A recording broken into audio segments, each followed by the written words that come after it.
Well, hey guys, my name is Josh. I'm a part of the Soul Care team. This is Mindy and John and Daniel. And today our topic is we want to discuss the value of soul care rhythms and why rhythms are worth returning to and why we believe it is a great way to sustainably live and lead and work. And so we're going to be exploring a bit of the themes of what is valuable to be returning to and some of those practices. And so I hope it's helpful for you guys as you're discovering on your own what rhythms do I need in my life to do what God's called me to do in the life that I'm supporting and the life that God wants to breathe into and how to make space for that. And so thank you guys for joining us, and I hope it's helpful. So yeah, first of all, I'd love to just hear, Mindy, like why rhythms? Why is it important that there's something to return to?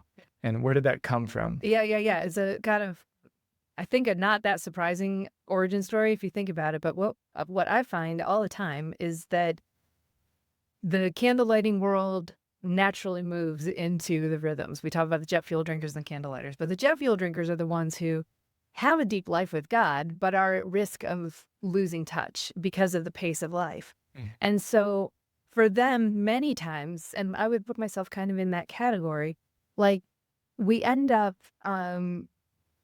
burning out, moving too fast. Candle and at too, both ends kind of exactly, thing. burning the candle at both ends and in the middle too, sometimes people say. That's what I've heard. But the thought is nobody wants to burn out. Nobody wants that to be the end. And so they carry with them this deep desire to serve God or whatever. They want to stay connected to God.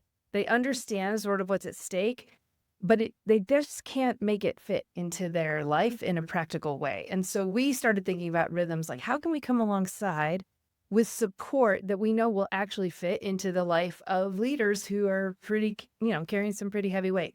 Yeah, I think that is the biggest thing is people are like, well, I can't take a break. I can't go on sabbatical right now, but how do I look forward and know that there's going to be things supporting me? And I think that's kind of the big element. And so Soul Care for years, we've been creating resources, but to be able to start to see, even from people's feedback, like it's just really helpful that it's going to be there. I know that even if this Friday I wasn't able to take my time, I know that next week it's going to be there. Or this retreat, I just know even if I've missed 5, I know that like right now, that is what I need, and an opportunity, the window open for me. I'm taking it.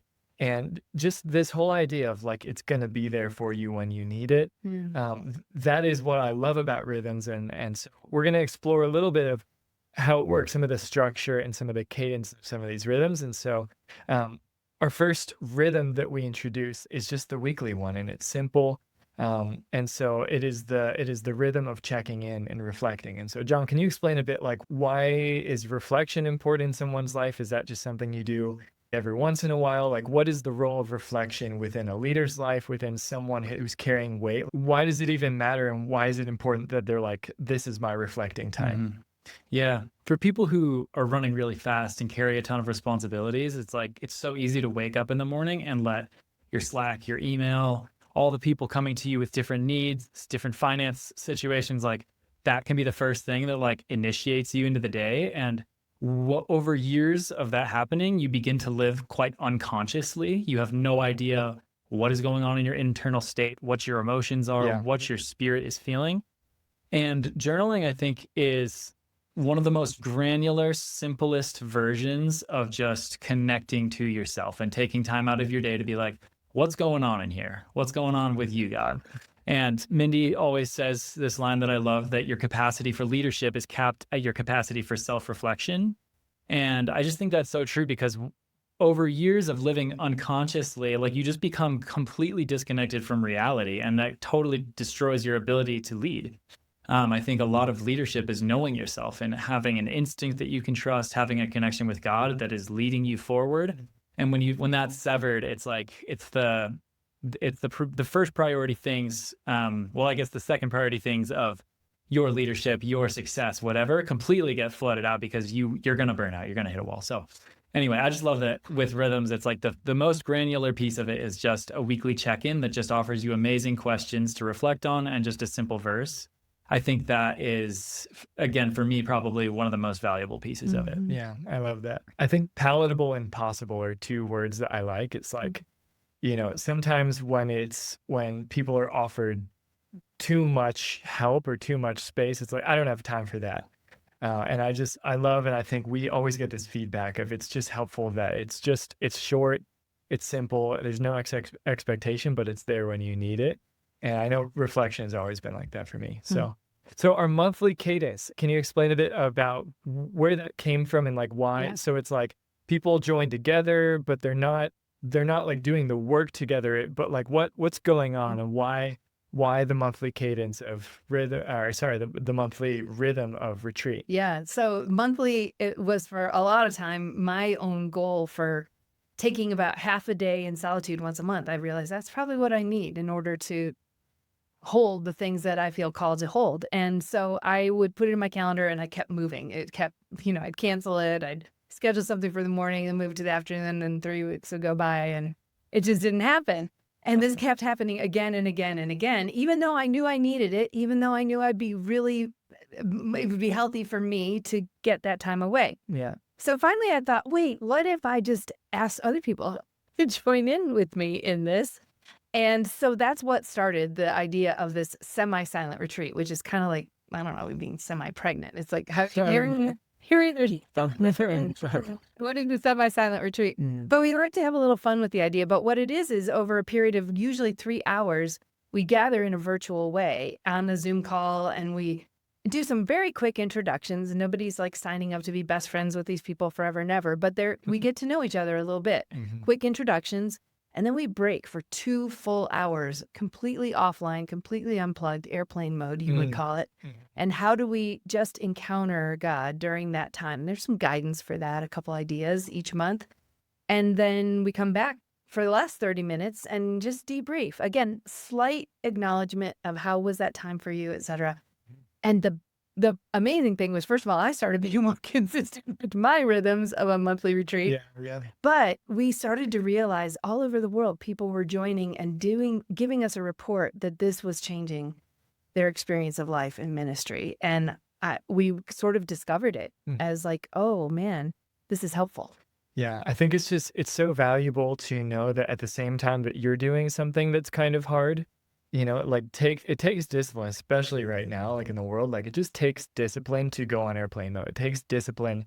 But the fact that that everyone else is doing it and they're out doing it right now and that we're about to come back, it's just like what you need in your brain to be like, no, this is my thing. Like I'm like, this is so important. I'm not alone right now. It just helps it get done.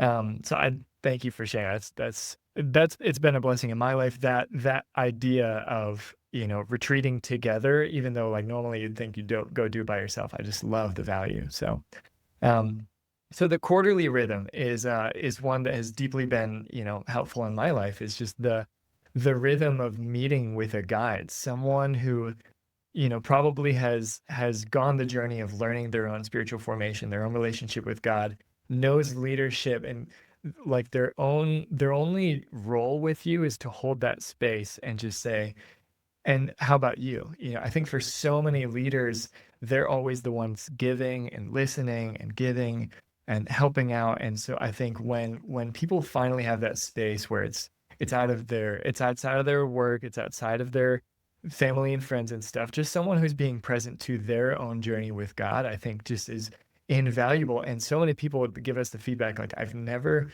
had a space like this in my life. And so we love connecting people that do rhythms to meet with someone at a cadence that's palatable and possible, which is quarterly. And so we help people every quarter, like, monthly, even though it might be super helpful. It's like, could you meet with someone once every 3 months? It's like, yeah, I think I could do that. And it's like the value, as soon as you have your first one, it's like I haven't been able to breathe like this and just be known like this in so long. And so you can explain a little bit, Mindy, of like how, who are our guides and how did this come about? Yeah. A lot of people ask that. It's a really good question. Because of our network at Soul Care, we get to meet amazing people who are trained as spiritual directors, coaches, sometimes both. and who also, in addition to that training, have a lot of leadership experience directly themselves. So they have a high get it factor on the kinds of things that you might be dealing with on any given day. And so when they bring both of those into these digital spaces on a Zoom call that you schedule, you get to receive the benefit of their considerable training and empathy and perspective. But they're not there to like be the answer person to solve your problems. They're not a therapist. They're functioning in a very different way. That's almost sometimes hard to describe. But what it is allowing you to answer a couple questions about where you're at today. And it might take you a while to kind of get quiet enough to know, how am I showing up today and what's going on? So good. So those are So those are valuable. our guides. They all come with that kind of training, and they're a committed part of our team, an Yeah. extended part of our team. Yeah, that's always like for me when someone books their first meeting and actually meets with them, I love catching up with them after, and they're just like they're almost like speechless. They're just like, I came in, like nervous that I was gonna, I don't know, whatever, and they just come out, and normally the thing that they tell me is, I just feel loved. Hmm. I didn't know how I was gonna go, but I just came out of it feeling really loved and really seen. And loved So- by God and seen by Mhm. God is, I Yeah. guess, through the person, but Yeah. it's the Everyone's God on journey, dimension. right? Yeah. Like I think Yeah. you go from like, oh, I have to pretend that I'm at the peak, I've made it, and it's like, no, we're back on journey. And how's your journey going? It's just beautiful. Good. So our final rhythm is the annual rhythm of taking a day to both look backwards, but then also look forwards into your future with God and creating space for that. And so I feel like Daniel's the perfect person to ask about it. I know this has been I feel like this has been a key part of your last couple of years of just something that I just know has deeply benefited you. Yeah. And so can you explain a bit of our annual rhythm that we love introducing? And can you kind of give us the scoop? Love to give you the scoop.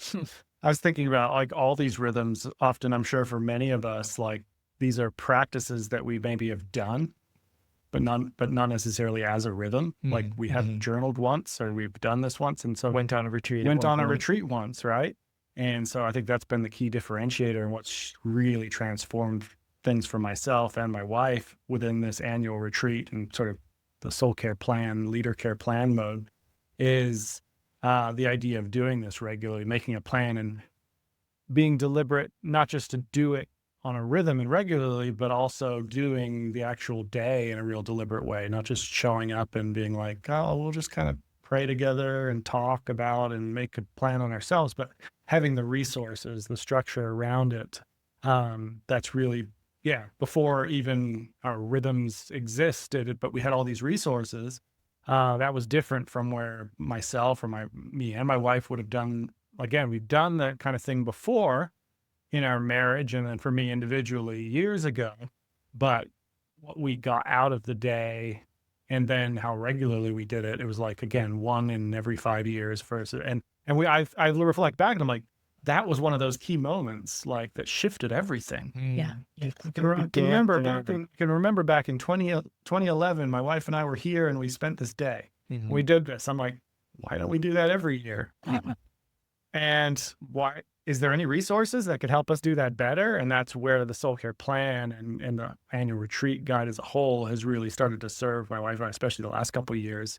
And I can say with full confidence, the last couple of years have been our strongest. How cool. Right? It's like in so many categories because we made a plan.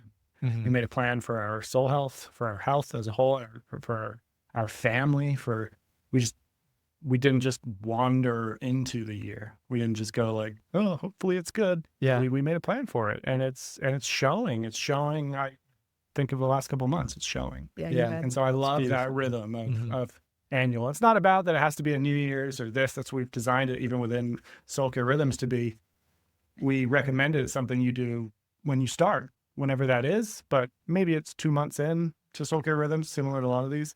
But it's something that you start to build in as an annual thing. Like when you can find that space to go take that day, how valuable that day will then multiply everything in every category of your life to flourish. Yeah.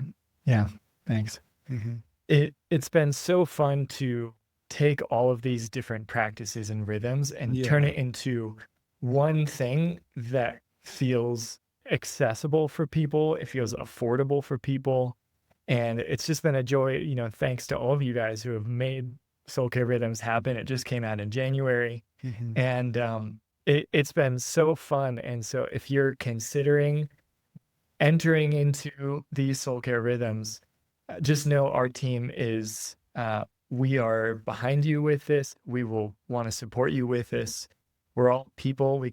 We're in touch. And so as you come and join, as you start this membership, just know like we are advocating for your well-being for the sake of the good work you do. And so either if you're looking for this as an individual, wanting for your own journey to have some support under it, some pillars of support, or if this is something where you are actually looking for your organization for a way to support people in a way that is possible, is also long-term. It's not just like a one-time thing.